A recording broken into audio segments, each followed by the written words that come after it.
Hello students, आज की class में मैं आप लोगों को इनऑर्गेनिक की मोर देन 100 रिएक्शन को मेमोराइज कराने की एक ट्रिक बताऊंगा। You can see few metals and non metals are arrange in electrochemical series, but ये अरेंज किस बेसिस पर हुए हैं। जैसे कि आपने इलेक्ट्रोकेमिस्ट्री में अब तक आइडिया ले लिया होगा कि इलेक्ट्रोकेमिस्ट्री में एक टर्म आती है SRP, standard reduction potential, right.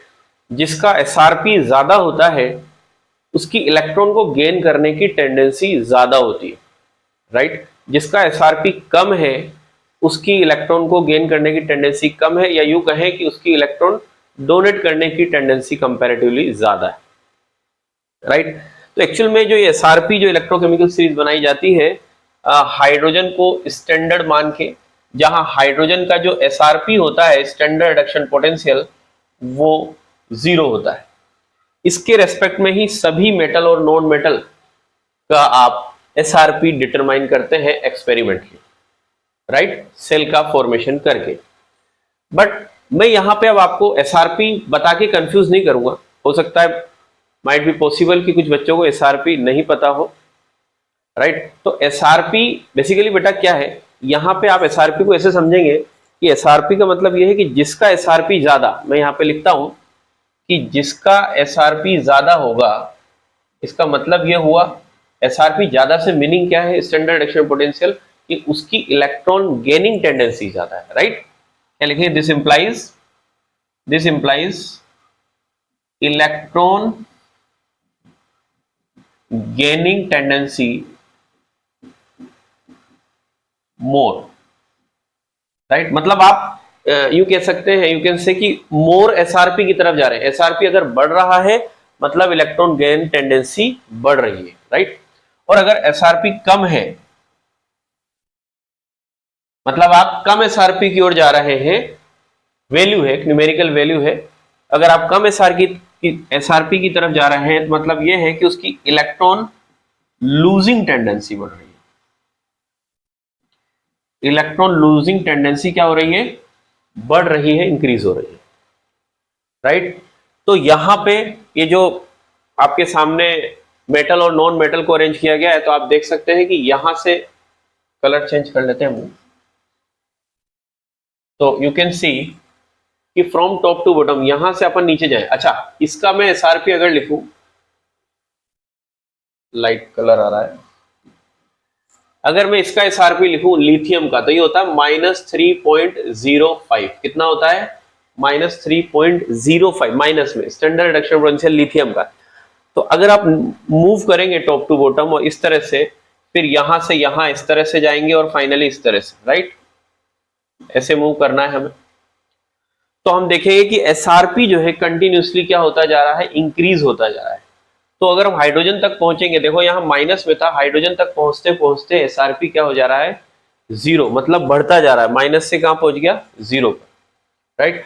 उसके बाद इसके नीचे जो एसआरपी है वो क्या होता जाता है, मतलब मैं कह सकता हूं कि हाइड्रोजन तक, टिल हाइड्रोजन एसआरपी क्या होगा बच्चों, नेगेटिव होगा, ठीक है। एट हाइड्रोजन एसआरपी क्या होगा, 0 होगा, और इसके नीचे बिलो हाइड्रोजन एसआरपी क्या होगा, पॉजिटिव। और इनफैक्ट अगर मैं कॉपर का एसआरपी की बात करूं तो कॉपर का एसआरपी होता है +0.34 वोल्ट, है ना, ये वोल्ट में मेजर होता है, राइट, वोल्ट में मेजर होता है।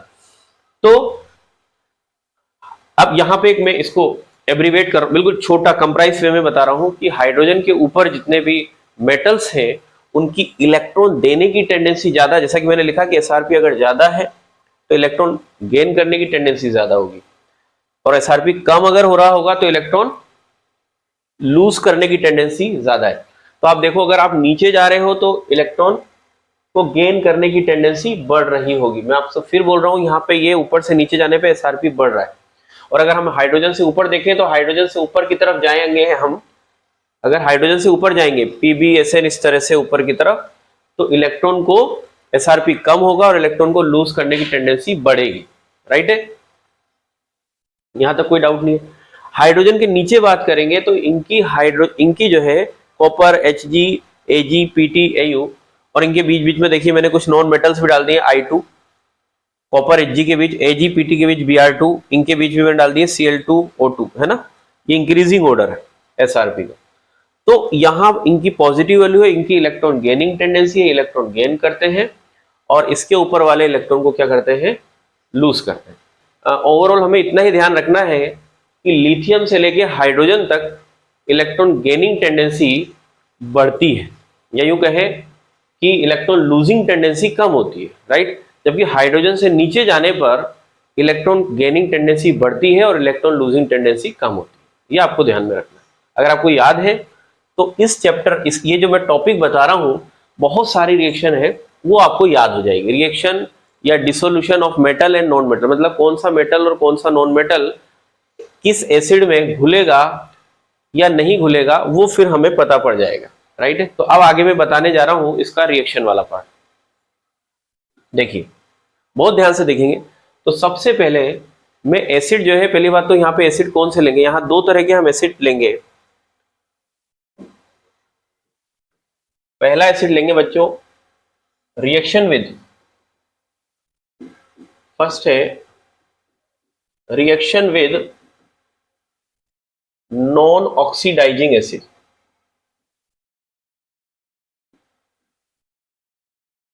Reaction with non oxidising acid, right. तो नॉन ऑक्सीडाइजिंग एसिड, पहले बात सुने कि होते क्या हैं। तो ये होगा आपका dilute HCl, concentrate HCl, dilute H2SO4, ये हमें भी ध्यान रखना है, और कॉन्सेंट्रेट H3PO4। जब ठीक है, ये सब नॉन ऑक्सीडाइजिंग एसिड है। नॉन ऑक्सीडाइजिंग एसिड का मतलब क्या हुआ, ऐसे एसिड जिनका ऑक्सीडाइजिंग बिहेवियर नहीं है, मतलब जिनकी इलेक्ट्रॉन को गेन करने की स्ट्रेंथ नहीं है, राइट, ठीक है, no tendency to gain electron,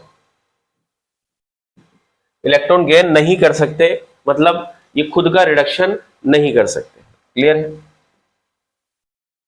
ये खुद का रिडक्शन नहीं कर सकते। इसमें सबसे पहले हम बात करेंगे मेटल में। तो मेटल अभी आप लोगों ने देखा, मैं फिर से पीछे जा रहा हूं।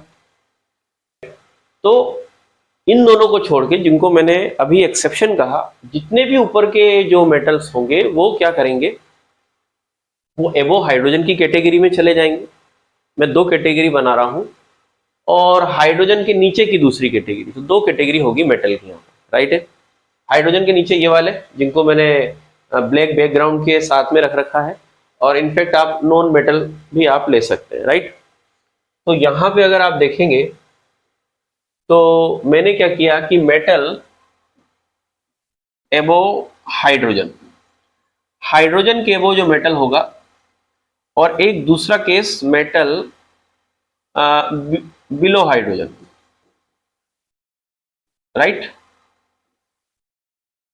इसको आप ऐसे लिखते, एक मेटल बिलो हाइड्रोजन। तो हम क्या करते हैं, इनकी रिएक्शन कराते हैं इन एसिड से। तो कोई सा भी आप एसिड लेंगे, इनको मैं इनफैक्ट शॉर्ट में लिखता हूं नॉन ऑक्सीडाइजिंग एसिड, NOA।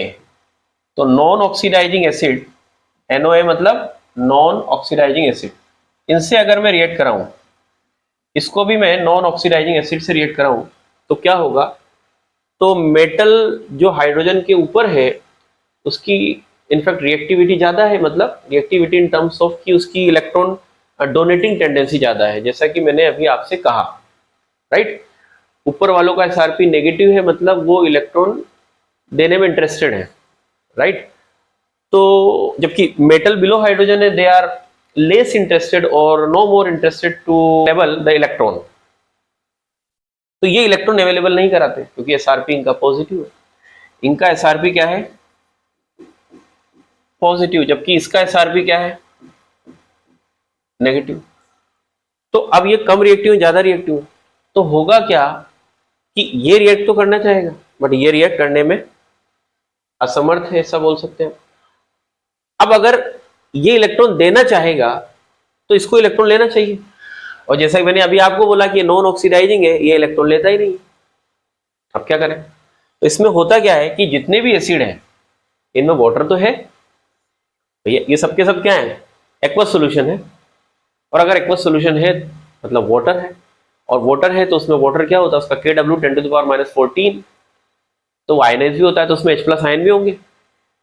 तो होगा क्या कि इसके अंदर H+ आयन एंड H2O ये दोनों के दोनों क्या करेंगे? ये इलेक्ट्रॉन गेन करेंगे। H+ भी इलेक्ट्रॉन गेन करेगा और H2O भी करेगा। समझ में आ रही बात? क्यों? क्योंकि ये तो नॉन ऑक्सीडाइजिंग है, ना तो ये इलेक्ट्रॉन लेगा, कोई भी इलेक्ट्रॉन लेने में इंटरेस्टेड नहीं है। लेकिन इनमें जो पानी पड़ा हुआ है वाटर, वो आयोनाइज होता है, Kw उसका होता है 10⁻⁻14, तो उसमें H+ भी होता है और H2O भी होता है, और दोनों के दोनों इलेक्ट्रॉन लेकर के हाइड्रोजन गैस बनाते हैं। H+ इलेक्ट्रॉन लेगा तो क्या बनाएगा? न्यूट्रल हो जाएगा। और H2O भी इलेक्ट्रॉन लेता है, गेन करता है, तो H2 बनाता है। ठीक है, तो अब क्या हुआ यहां पे? किसने इलेक्ट्रॉन लिया, तो यहां से आपको मिलेगी हाइड्रोजन गैस। कहां से आई hydrogen gas? From reduction of H+ और H2O, ये दोनों के रिडक्शन से आई। तो कहने का मतलब यह है कि नॉन ऑक्सीडाइजिंग एसिड में जो रिड्यूस होने वाला पार्ट है वो H+ है एंड H2O। कि यहां पे मेटल क्या था? इंटरेस्टेड था इलेक्ट्रॉन देने में। अब यहां पे तो मेटल भी इंटरेस्टेड नहीं है इलेक्ट्रॉन देने में, क्योंकि ये तो नीचे है, ये तो इलेक्ट्रॉन लेने में इंटरेस्टेड होता है, तो ये देने में इंटरेस्टेड है ही नहीं। और यहाँ पे एसिड भी ऐसा है जो इलेक्ट्रॉन लेने में इंटरेस्ट नहीं ले रहा। तो अब बात करें कि यहाँ सर वाटर और H+ क्या करेगा, तो वाटर, पहली बात तो H+ बहुत कम आता है, और वाटर भी इलेक्ट्रॉन जब लेता है तो उसका जो रिडक्शन पोटेंशियल होता है वो भी बहुत ज्यादा नहीं होता है, वो भी कम होता है। उसका जो वाटर का रिडक्शन पोटेंशियल जो होता है वो भी क्या होता है? कम। कितना होता है? -0.83। तो वो भी जो है, जब कम इंटरेस्टेड मेटल है, इंटरेस्ट नहीं ले रहा है इलेक्ट्रॉन लेने में, और इसका रिडक्शन पोटेंशियल भी इतना कोई ज्यादा नहीं है, मतलब कि H+ और H2O जो है इलेक्ट्रॉन लेके बहुत ज्यादा उछल कूद रहे हैं, इंजॉय कर रहे हैं, नहीं, यहाँ तो फोर्सफुली उन्हें लेना पड़ रहा है, क्योंकि इलेक्ट्रॉन तो फेंक फेंक के मार रहा है। ठीक है, तो जाहिर सी बात है कि यहाँ पे इसका रिडक्शन नहीं होगा, किसी का भी कुछ नहीं होगा, इसका मतलब नो रिएक्शन। आई होप ये आपको याद हो जाएगा। तो इसमें H2 गैस बनेगी, साथ में क्या बनेगा? मेटल है तो मेटल सॉल्ट, मेटल है तो क्या बनेगा? Metal salt. जैसे आपने H2SO4 लिया है डाइल्यूट, तो मेटल सल्फेट, HCl लिया है तो मेटल क्लोराइड, H3PO4 लिया है तो मेटल फॉस्फेट। ठीक है, तो ये थी बात नॉन ऑक्सीडाइजिंग एसिड की। अब ये जो कंसंट्रेट H2SO4 है ये ऑक्सीडाइजिंग एजेंट की तरह बिहेव करेगा, और करेगा तो आप देखिए SO2 में गया तो ये +6 से +4 में गया, ऑक्सीडेशन नंबर क्या हो गया? डिक्रीज हो गया, means act as oxidising agent, right. और मेटल एंड नॉन मेटल और समटाइम मेटलॉइड्स, इनको मैं एक ही कैटेगरी में रख रहा हूं, नॉन मेटल और मेटलॉइड्स को।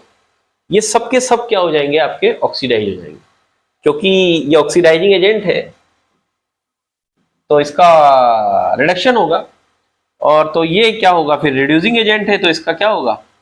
ऑक्सीडेशन। तो अगर मेटल है तो मेटल के साथ में बनता है मेटल सॉल्ट, लेकिन अगर नॉन मेटल है और मेटलॉइड्स है तो आपका फिर बनेगा, इसलिए मैं उनके साथ अलग लिखता हूं, और नॉन मेटल प्लस इक एसिड। ये क्या बात है भाई? ऑक्सी एसिड बनेगा, बेसिकली क्या बनेगा? Oxy acid. और ऑक्सी एसिड की जो है आपकी पेरेंटल फॉर्म बनती है नॉन मेटल प्लस इक एसिड। ठीक है, जैसे मान लीजिए कोई एक एग्जांपल अगर आप ले लें यहां पे, तो लेट्स से मैंने कॉपर का लिया और कॉपर को मैंने कंसंट्रेट H2SO4 के साथ में रिएक्ट कराया, राइट है। कंसंट्रेट H2SO4 के साथ रिएक्ट कराया बच्चों, तो जैसा कि मैंने बताया मेटल कोई सी भी होगी सब चलेगी, नॉन मेटल मेटलॉइड सबके साथ में ये रिएक्शन करेगा। मेटल के साथ बनाएगा कॉपर सल्फेट, जैसा कि मैंने यहां लिखा है मेटल सॉल्ट, ये मेटल सोल्ट है, सोल्यूबल होता है, एक्वस, मतलब कॉपर घुल जाएगा इसके अंदर, कॉपर का डिसोल्यूशन हो जाएगा, ठीक है। और अगर मान लीजिए मैंने इसकी जगह हेलोजन ले लिया, halogen like Cl2 Br2 I2, तो उनके साथ में अगर मैं रिएक्शन कराता हूं, F2 नहीं लेना है ना, उसके साथ में रिएक्शन थोड़ा सा वायलेंस रिएक्शन हो जाती है, सो दैट्स व्हाई F2 बड़ा ही प्रिकॉशनरी तरह से उसकी रिएक्शन कराई जाती है, राइट है। तो X2 के साथ में अगर करेगा, अच्छा यहाँ पे SO2 गैस निकलेगी, जस्ट आई टोल्ड यू, जैसा कि मैंने बताया।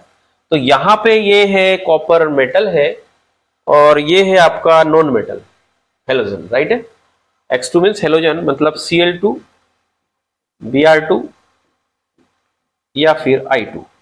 तो यहाँ पे जो है मैंने लिखा है कि नॉन मेटल के लिए या मेटलॉइड के लिए नॉन मेटल प्लस इक एसिड, मतलब ऑक्सी एसिड बनेगा और उसमें उसके ऑक्सी जो पेरेंटल जो स्टेट होगी वो आएगी। तो यहाँ पे आएगा ये HXO3 प्लस SO2 गैस।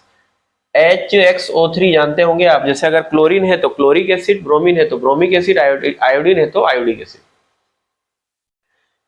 ठीक है, इस तरह से। तो हमें ये सब चीजें ध्यान में रखनी है कि यहाँ पे जो है इक एसिड बनता है नॉन मेटल या मेटलॉइड के केस में, जबकि मेटल के केस में मेटल सोल्ट बनता है, और SO2 तो दोनों केस में बनेगी। तो हमारा H2SO4 वाला पार्ट भी खत्म हुआ। अब इसमें सबसे जो इंपॉर्टेंट पार्ट है वो है HNO3 के 3 पार्ट, ठीक है। तो मैं एक काम करता हूं कि HNO3 जैसे कंसंट्रेट ये ले लेता हूं पहले, जैसे इसको मैंने लिया वैसे इसको ले लेता हूं, इन दोनों को हम अलग स्टडी करेंगे। ये वेरी वेरी इंपॉर्टेंट, ये भी इंपॉर्टेंट है बट ये वेरी वेरी इंपॉर्टेंट, ठीक है। तो इसको मैं अभी थोड़ी देर में लूंगा, पहले मैं बात करता हूं कंसंट्रेट HNO3 की। इसमें और भी एग्जांपल आप ले सकते हैं, सल्फर से करा दें, नॉन मेटल है तो सल्फर से इक एसिड क्या बनेगा, H2SO4 प्लस SO2। कार्बन से करा दें नॉन मेटल से तो क्या बन जाएगा, उसका एक एसिड क्या है, H2CO3, जो कि फर्दर डिकम्पोज हो जाता है due to instability, H2O plus CO2, right. इसी तरह से एंटीमनी से करा दें, आर्सेनिक से करा दें तो H3ASO3, H3ASO4 आर्सेनिक एसिड, जैसे फास्फोरिक एसिड होता है H3PO4 वैसा, प्लस SO2। तो इस तरह से आप किसी भी नॉन मेटल, मेटलॉइड्स और मेटल के साथ में कंसंट्रेट H2SO4 के साथ रिएक्ट कराएंगे किसी को भी, तो SO2 गैस तो बनेगी, सबके सब डिसोल्व हो जाते हैं इसके अंदर, कंसंट्रेट H2SO4 में सबके सब डिसोल्व हो जा रहे हैं, ठीक है ना। एक एक्सेप्शन आता है, एक एक्सेप्शन आता है, कौन डिसोल्व नहीं होता कंसंट्रेट H2SO4 में, तो मैं यहां पे लिख देता हूं, और वो एक्सेप्शन है PTAU। प्लेटिनम और गोल्ड ये दोनों कंसंट्रेट H2SO4 में डिसोल्व नहीं होते, नहीं घुलते इसमें, ये एक्वा रीजिया में घुलते हैं, ये इसमें नहीं घुलेंगे, राइट। इसी तरह से कंसंट्रेट HNO3 में भी नहीं घुलेंगे, जब इसमें नहीं घुले तो उनमें भी नहीं घुलेंगे, ठीक है। तो ये जो है डिसोल्व इन एक्वा रीजिया, ठीक है। तो ये अभी मैं इसके बारे में बताऊंगा, आगे बढ़ते हैं नेक्स्ट। तो हम नाइट्रिक एसिड के साथ में देखते हैं कि मेटल इसमें डिसोल्व होता है या नहीं होता है। तो मेटल हो, नॉन मेटल हो या मेटलॉइड हो, उसको कंसंट्रेट HNO3 में आपने डाला तो यहां क्या बनेगी, NO2, मतलब यहां पे ये ऑक्सीडाइजिंग एसिड है, जैसा कि मैंने आपसे कहा था, मतलब ये +5 ऑक्सीडेशन नंबर से +4 में गया, तो इसका क्या हुआ, रिडक्शन, ऑक्सीडाइजिंग एसिड है तो इसका रिडक्शन होगा, तो डेफिनेटली इनका क्या होगा, ऑक्सीडेशन। तो यहां पे मेटल सोल्ट बनेगा, मेटल के साथ मेटल सोल्ट, नॉन मेटल के साथ में और मेटलॉइड के साथ में, जैसा कि मैंने बोला कि क्या बनेगा आपका, ऑक्सी एसिड, क्या बनेगा, ऑक्सी एसिड। और ऑक्सी एसिड की कौन सी फॉर्म, इक एसिड, क्या बोलते हैं उसको, इक एसिड, मतलब नॉन मेटल का नाम या मेटलॉइड का नाम प्लस इक एसिड। जैसे कंसंट्रेट H2SO4 से अगर आप इसको रिजेम्बलेंस करें तो वहां SO2 में जा रहा था, कंसंट्रेट H2SO4 जो है, H2SO4 जो है उसका रिडक्शन हो रहा था और वो SO2 में जा रहा था, राइट, मतलब +4 में जा रहा था +6 से, यहां ये +5 से +4 में। तो आप यहां पे याद रख सकते हैं कि कंसंट्रेट HNO3 हो चाहे कंसंट्रेट H2SO4 हो, दोनों ही जो है अपने ऑक्साइड में जाते हैं +4 वाले, इस तरह से आप याद रख सकते हैं, ठीक है ना। दोनों के दोनों किस में जाते हैं, मतलब अगर यहां पे अगर मैं कंसंट्रेट H2SO4 लिखूं सेम सब कुछ सिचुएशन यही है, तो यहाँ पे भी यही सब बनेगा और यहाँ पे क्या बनेगा, SO2। तो ये जो ऑक्साइड बने हैं दोनों में +4 वाले बनेंगे, तो इससे आपको आइडिया लग जाएगा, याद हो जाएगा साहब। ठीक है, तो ये कंसंट्रेटेड HNO3 और H2SO4 वाला पार्ट आपका हो गया। अब इसमें जो मैंने भी बोला था कि इंपॉर्टेंट जो पार्ट है यहाँ पे HNO3, आप बोलेंगे तो हो गया, नहीं, ये हम डाइल्यूट वाला और कॉन्सेंट्रेट वाला केस ले रहे हैं। ठीक है ना, डाइल्यूट और कॉन्सेंट्रेट वाला केस ले रहे हैं, तो इसको मैं फर्दर 2 पार्ट में डिवाइड कर रहा हूं। एक तो मेटल जो कि एबोव हाइड्रोजन है,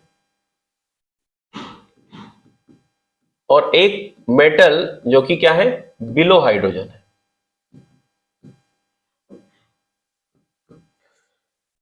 एबोव हाइड्रोजन में अब अगर हम देखें तो यहां पे मैं इसको फर्दर इसको 2 पार्ट में डिवाइड कर रहा हूं। मैं थोड़ा इसको नीचे लिखूंगा सो दैट आप इसको इजीली समझ पाए।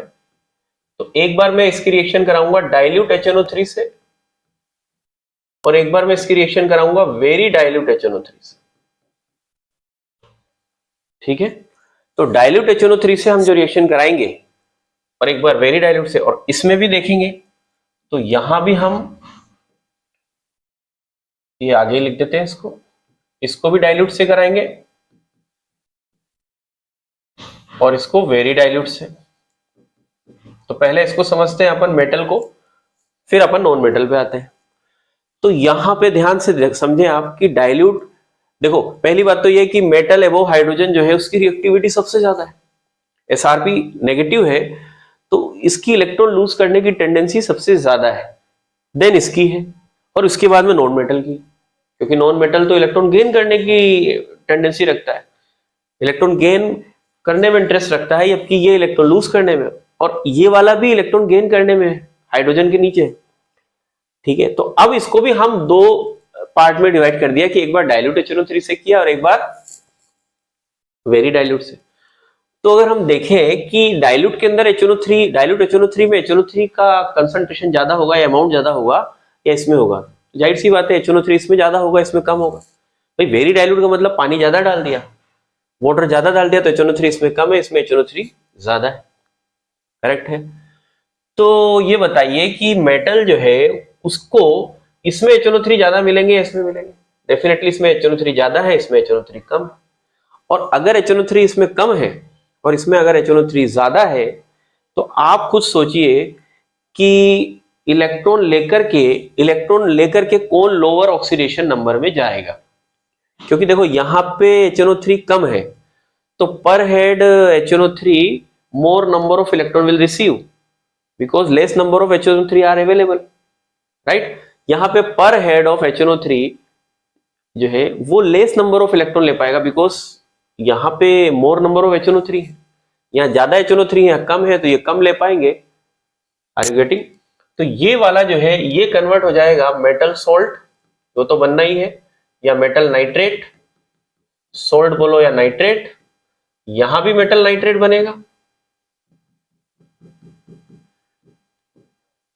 लेकिन ये डाइल्यूट वाला जो है ये जाएगा आपका किसमें, N2O में। इसमें जाएगा बच्चों N2O मतलब +1 ऑक्सीडेशन नंबर।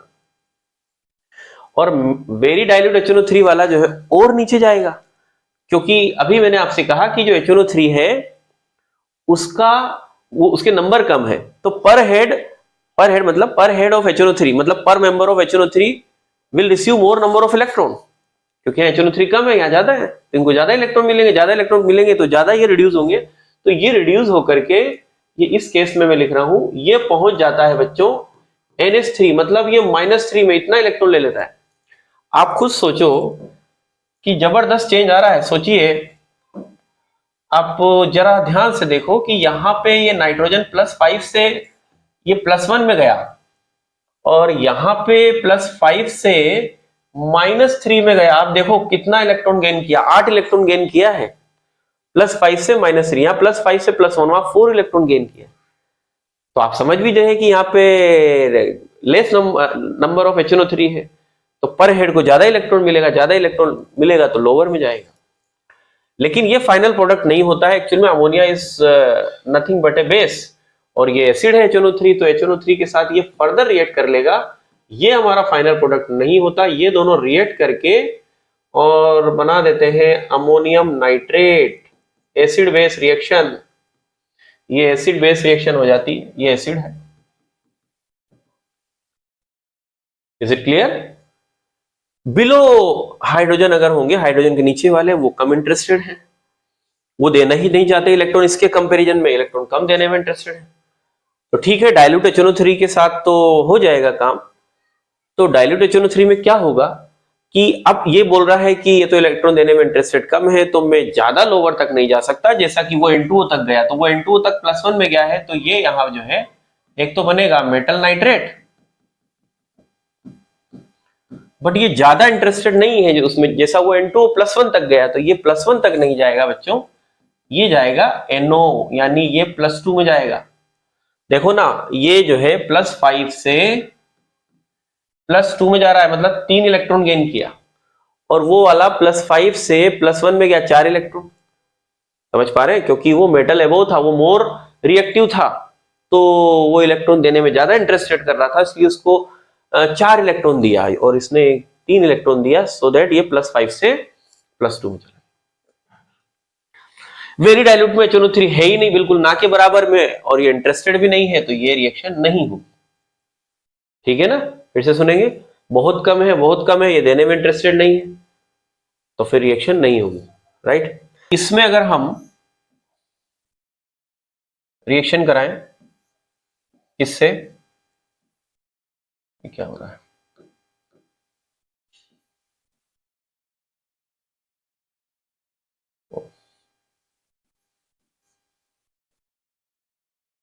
तो एक बार तो इसको हम डाइल्यूट से कराएं, डाइल्यूट HNO3, तो डाइल्यूट HNO3 में ये रिएक्शन नहीं करेगा, किस कंडीशन में? Room temperature.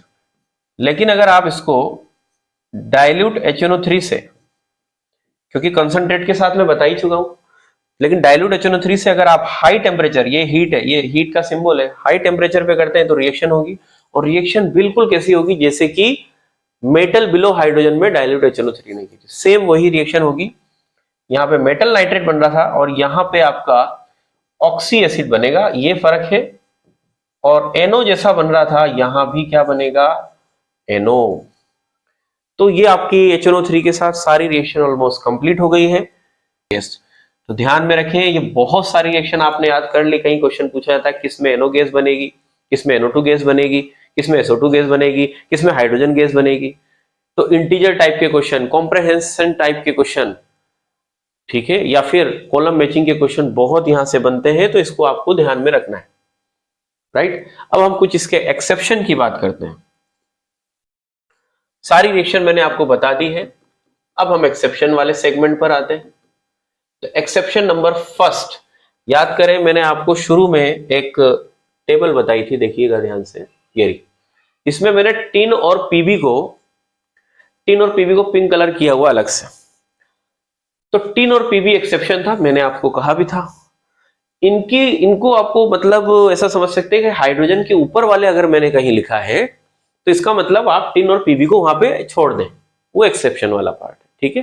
हाइड्रोजन के ऊपर मतलब other than tin and PB. तो अब मैं टिन और पीबी का एक्सेप्शन आपको बता रहा हूं।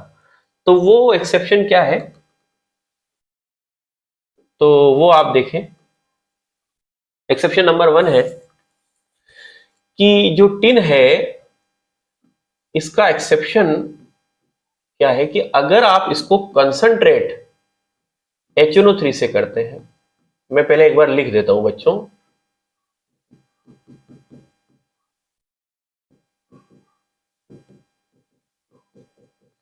तो जैसे वो प्रोडक्ट थे पहले वाले, बिल्कुल एज इट इज वही लिख देंगे। ठीक है? ताकि आपको याद हो जाए कि क्या थे, बताइए। ये क्या है? मेटल एबोव पीबी है ना, ये क्या है? सॉरी, मेटल एबोव हाइड्रोजन है, हाइड्रोजन के ऊपर का है ये। अब हाइड्रोजन के ऊपर का है तो उसी की तरह एक बार प्रोडक्ट आप लिखें, फिर एक्सेप्शन कैसे बनेगा वो मैं बताता हूं। तो कंसंट्रेट के साथ तो आपको पता है, यहां तो बनेगा मेटल सोल्ट।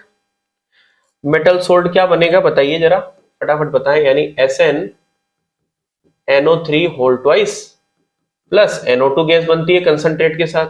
यहां डाइल्यूट में यहां भी मेटल सोल्ट बनेगा, जो पहले बनता था बच्चों वही अभी बना दीजिए, राइट। और यहां पे N2O बनेगा, और वेरी डाइल्यूट के अंदर SnNO3 बनेगा और whole twice plus ammonium nitrate. यही अभी मैंने सारी आपको बात बताई थी कि इसमें NH3, इसमें तो बता ही रखा था कंसंट्रेट में, डाइल्यूट के और वेरी डाइल्यूट के केस मैंने बताया मेटल सोल्ट बना, और साथ में N2O, इस केस में N2O और इसमें अमोनिया बनता था जो फर्दर HNO3 से रिएक्ट कर लेता था एसिड से और ये बन जाता था। तो ये आप पहले इसको ऐसे याद कर लें जैसा उसका था। अब इसमें क्या करेंगे, दो जगह चेंजेस है, दो जगह इसमें चेंज क्या है। पहला चेंज तो यहां आ रहा है बच्चों, एक नंबर पे, ये 1 1 2, इसको इसको 3 बोल दो आप, इसको 4, इसको 5 और इसको 6। तो एक तो 1 नंबर पे चेंज आ रहा है और एक 4 नंबर पे। तो 4 नंबर पे ये नहीं आएगा तो मैं, और 1 नंबर पे भी ये नहीं आएगा, तो यहां क्या आएगा, तो यहां आएगा आपका H2SnO3। ये मैं घटा देता हूं यहां से, ठीक है, कलर चेंज कर लेते हैं हम। क्या आएगा बच्चों, H2SnO3, ऑक्सी एसिड आएगा टिन का।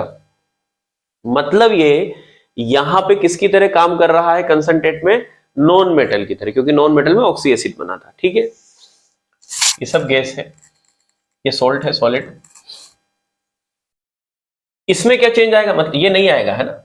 इसी तरह से यहां पे ये नहीं आएगा, इसकी जगह क्या आएगा, तो यहां पे आएगा जो लास्ट वाला 6 वाला है, ये प्रोडक्ट बनेगा NH4NO3। तो पहले आप लिख लें और फिर उसको काटे ताकि आपको याद रहे कि हाँ भैया यहाँ पे ये नहीं आएगा, मतलब H2SnO3 आएगा इंस्टेड ऑफ टिन नाइट्रेट, यहाँ पे अमोनियम नाइट्रेट आएगा इंस्टेड ऑफ N2। तो ये टिन का एक्सेप्शन था, बाकी एज इट इज रहे। पीबी वाला जो मैंने आपको बताया, तो पीबी में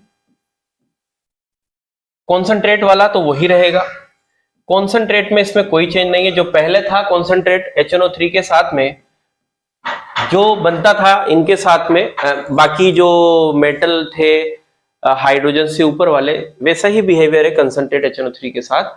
लेकिन डाइल्यूट HNO3 बहुत ध्यान से देखेंगे, और वेरी डाइल्यूट HNO3 के साथ अगर हम देखें तो उनके साथ में, मतलब इन दोनों के साथ ये तो कोई दिक्कत नहीं है, प्रॉब्लम हमें इन दोनों में आती है। तो इन दोनों के साथ में देखो, पहली बात तो SRP जो होता है बेसिकली नेगेटिव होता है, किसका, पीबी का, क्योंकि हाइड्रोजन से ऊपर है। बट इन दोनों के साथ में इसका जो बिहेव होता है या एक्ट होता है, एक्ट एज पॉजिटिव SRP होता नेगेटिव है, बट इन दोनों की मीडियम में, मतलब डाइल्यूट HNO3 और वेरी डाइल्यूट HNO3 में ये पॉजिटिव SRP की तरह एक्ट करता है, मतलब इलेक्ट्रॉन लेने की टेंडेंसी रखता है, मतलब नॉन मेटल या मेटलॉइड की तरह बिहेव शो करता है। तो फिर बनेगा क्या, तो यहाँ पे आप देख सकते हैं बनेगा Pb। बोलो क्या बनता था फिर, अब ये एक तरह से इन केस में मेटल बिलो हाइड्रोजन हो गया, लाइक ए कॉपर। तो कॉपर इसके साथ क्या बनाता था बताइए, मेटल नाइट्रेट प्लस, याद है, कॉपर नाइट्रेट, कॉपर की तरह behaviour, same behave as copper, ऐसा यहां लिख दो, बिहेव एज कॉपर, याद रहेगा आपको, बिहेव एज कॉपर। और अगर कॉपर की तरह बिहेव कर रहा है तो आप खुद देखिए यहां पे क्या होगा, लेड नाइट्रेट प्लस क्या बनेगा, क्या होता था वहां पे, NO बनता था। अभी मैंने बताया आपको NO +2 में, +5 से +2 में, और वेरी डाइल्यूट के साथ रिएक्शन नहीं होती थी। ये तो वही रिएक्शन है जो सबकी वैसी होती थी, लिख देता हूं आप कंफ्यूज ना हो, लेड नाइट्रेट प्लस NO2। यहां तो कंसंट्रेट में हमेशा NO2 आएगा, कंसंट्रेट में हमेशा NO2 आएगा, दो एक्सेप्शन। एक्सेप्शन नंबर 3 और देख लीजिए, ये मेटल जो है एबो हाइड्रोजन है, एबो हाइड्रोजन है, इनके साथ क्या प्रॉब्लम है कि ये भी कंसंट्रेट HNO3 में, एक्सेप्शन नंबर 3, कंसंट्रेट HNO3 के अंदर ये लोग घुलते नहीं। अभी तक आपने जितने भी मेटल नॉन मेटल पढ़े जो मैंने बताया वो सब घुल जाते हैं, ये घुलता नहीं है, रिएक्ट करता है, दोनों चीज अलग है। देखिए रिएक्ट करके ये एक प्रोटेक्टिव लेयर बना लेता है ऑफ ऑक्साइड, ऑक्साइड का इसके ऊपर। मतलब जैसे ही HNO3 के कांटेक्ट में आएगा तो अपने ऊपर एक कोटिंग बना लेगा ऑक्साइड की, तो ऑक्साइड की लेयर बन जाएगी। तो ये जो है protective layer form, protective layer of oxide over the metal, metal के ऊपर जो है एक प्रोटेक्टिव लेयर बन जाएगी बच्चों। और जब वो प्रोटेक्टिव लेयर बन जाएगी वो फर्दर जो है डिसोल्व नहीं होगी, किसमें, कंसंट्रेट HNO3 में, which can not further dissolve in conc HNO3। अब यहां पे कई बच्चों को डाउट रहता है कि सर रिएक्ट कर रहा है, डिसोल्व नहीं हो रहा, इसका मतलब, अरे भैया रिएक्ट करके ऑक्साइड बनाया, इसकी जो लेयर बनेगी, किसकी लेयर बनी, यहां पे जो लेयर बनी है वो किसकी लेयर बनी है, ऑक्साइड की। जैसे मैं आयरन की बात करूं तो आयरन की बनेगी Fe2O3 की लेयर। मतलब जैसे ये मेटल है, ये आयरन मेटल है, ये आयरन है मान लीजिए, तो इसके ऊपर एक लेयर बन जाएगी। ये तो आयरन था, और ये जो लेयर बनी है ये किसकी बनी है, Fe2O3 की। अब ये कंसंट्रेट HNO3 में फर्दर डिसॉल्व नहीं होगी, रिएक्शन तो हुई ना। तो अगर रिएक्शन हुई है तो आपको NO2 गैस तो मिलेगी, कंसंट्रेट में NO2 गैस मिलती है +4 वाली, मैंने आपको बताया था। तो क्वेश्चन ये पूछा जाता है कि ये रिएक्ट करता है, ये प्रोडक्ट क्या बनाता है, रिएक्शन होती, मतलब तो आप बताएंगे हाँ NO2 गैस देगा, रिएक्शन होगी। लेकिन अगर पूछा था कि ये डिसॉल्व होता है, नहीं होता है। और अभी तक जो भी बताए थे वो डिसॉल्व भी हो रहे थे, रिएक्ट भी हो रहे थे। तो इसके लिए हम बोलेंगे कि ये जो है रिएक्ट करेगा बट डिसॉल्व नहीं होगा, ठीक है ना। तो it react with conc HNO3 but do not dissolve. और डिसॉल्व क्यों नहीं होता वो मैंने बता दिया, एक प्रोटेक्टिव लेयर बना लेता है ऑक्साइड की, जो कि फर्दर डिसॉल्व नहीं होती, ठीक है। एक एक्सेप्शन मैंने और बताया था कि जो PT है, प्लेटिनम और ओरम है, ये ना तो कंसंट्रेट H2SO4 में घुलते हैं, ना कंसंट्रेट HNO3 में। ये किसमें डिसॉल्व होते हैं, तो मैं यहीं पे लिख देता हूं, डिसॉल्व, ठीक है, विल नॉट डिसॉल्व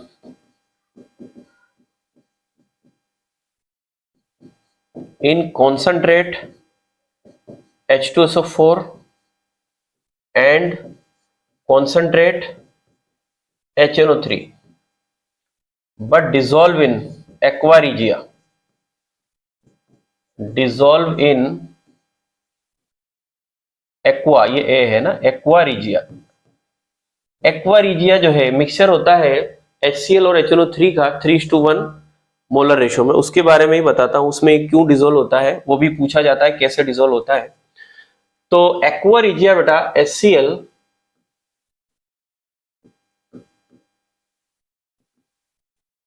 और HNO3 का 3:1 का मोलर रेशो होता है, जिसमें हमें, जो मैं बता रहा हूं, ये मिलती है क्लोराइड, इसको बोलते हैं नसेंट क्लोराइड, वेरी रिएक्टिव।